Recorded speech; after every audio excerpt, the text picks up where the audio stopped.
Fresh off his third Super Bowl victory, Travis Kelce is taking his talents and he's going to Hollywood. The Super Bowl champion, Travis Kelce, gets first producer credit on a South by Southwest movie. Oh, what exactly is he doing down here and why is it getting reported on in time?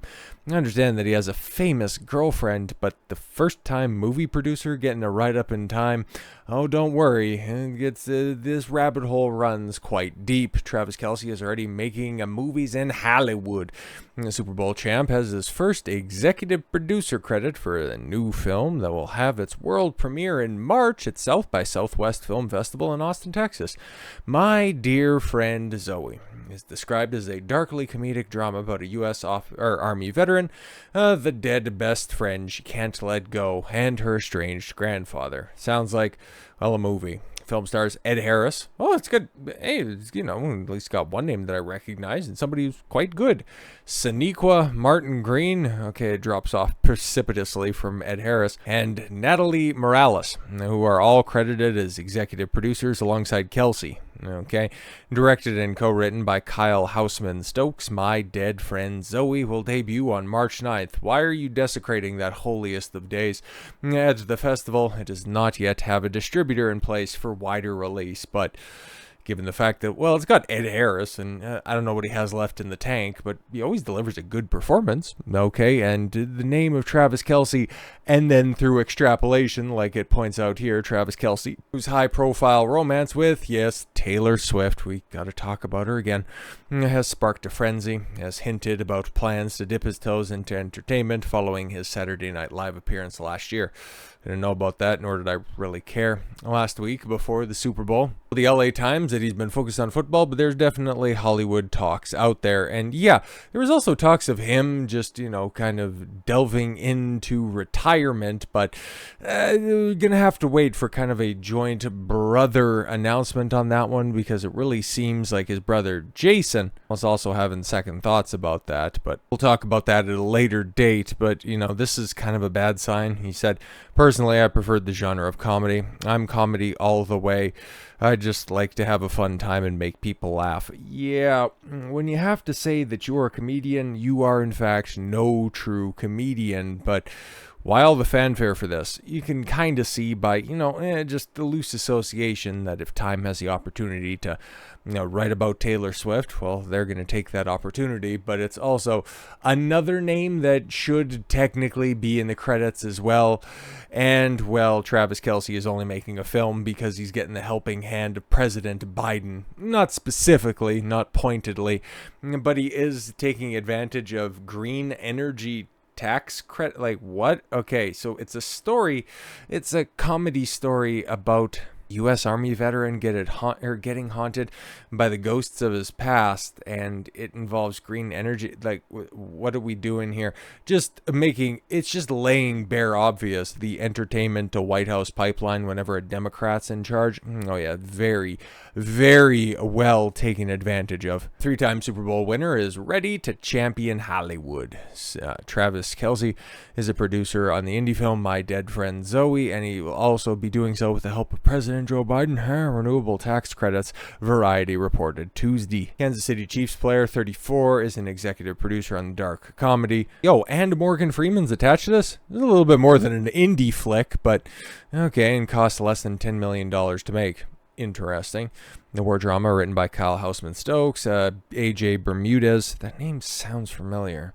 Will premiere in March 9th, okay, respect the date, and is based on the former short film Merit by Zoe, okay. The project reportedly marks Kelce's first movie endeavor, as well as the industry first to take advantage of the 2022 Inflation Reduction Act fund for the film.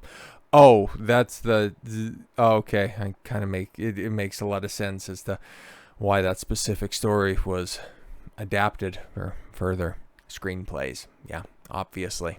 According to the U.S. Department of Energy, Biden's legislation is a single largest investment in climate and energy in American history that's being taken advantage of by indie projects in Hollywood. Yeah, okay. Enabling America to tackle the climate crisis, advancing environmental justice. Just don't pay attention to the people and the fact that everybody in the Hollywood industry at a certain level doesn't exactly fly economy or coach or even business class. They all have private jets, but their pollution doesn't matter as much as you plebs out there, securing America's position as a world leader in domestic clean energy manufacturing and putting the United States on a pathway to achieving the Biden-Harris administration's climate goals, including net zero economy by 2050. What about that description just leaps off the page and says, you know what? This right there can be taken advantage of if you're filming a movie about a black lady. Fantastic stuff. Oh, that's a still. Oh no, Ed Harris. Oh, I knew he was old, but oh no. Oh no. Kelce is backing the film with several other heavy hitters, including green energy entrepreneurs Mike Field and Ray Maiello. Okay. Hollywood is risky, right? On a scale of 1 to 10, it's an easy 9.5. Well, you're only ponying up $9.5 million collectively, so come on now. Especially in terms of an independent film. Maiello, who runs California-based Radiant Media Studios with Field, told Variety, these federal tax credits take the risk down to like a 5. Well, yeah, exactly. But as somebody who thinks that taxation is theft, it's like, okay, these tax credits, not the worst thing in the world, but still, it's kind of seedy where these are being applied and how they're being used. It doesn't really seem to go towards its intended use, right? Maiello, a former Netflix executive, further explained the Biden's plans incentivizes his partners to move forward with the project.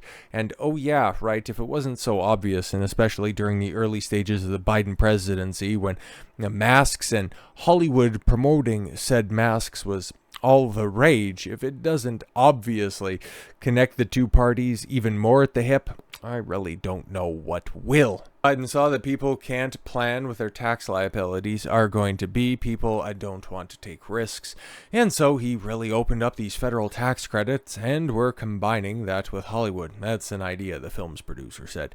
Kelce, Maiello, Field are using the same approach to produce the documentary shot about Jean-Michel Basquiat called King Pleasure. I have no idea. Like, all of these names, okay, outside of Travis Kelce, I know who he is, right? But outside of that, man, it's like Biden's paying off Hollywood more at 11. Like, what else do we need to see here? It's no surprise the NFL star is dipping his toes in the world of entertainment. The athlete starred in his own e-reality dating series, Catching Kelce, in 2016. Looks like it really paid off here some 8 years later. Holy shit, that's 8 years ago. He and his brother, Philadelphia Eagle star Jason Kelce, also host a widely popular New Heights podcast. I couldn't imagine anything more insufferable than two professional athletes who think that they're unintentionally hilarious hosting a podcast. I would rather hear dulcet tones outside of a burn ward.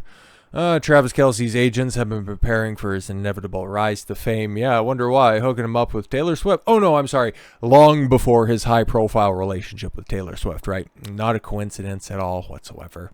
Started making headlines in September of 2023. Tight end will likely be able to get some business tips from Swift, though, as who has produced several of her own films, including 2023 Taylor Swift The Eras Tour, which she ended up selling after, of course, yes, it was the highest-grossing concert film of all time, ended up making a cool $75 million off of Disney with. Yeah, again, just all of these coincidences, man, running together with such a highly publicized, well-promoted couple like that, getting all the tax breaks, all of the media coverage in the world, glowing reviews across the board, them not even being able to wake up in the morning without getting front page news written about them, really does just sit well with just why these gosh darn lucky kids just seem to be catching all the breaks. No coincidences to be found here at all whatsoever. Of course not. So with all that said, thank you all very much for the gift of your time. I've been Don Consuelo. I want you to follow your gut and get after it. Take care, everyone.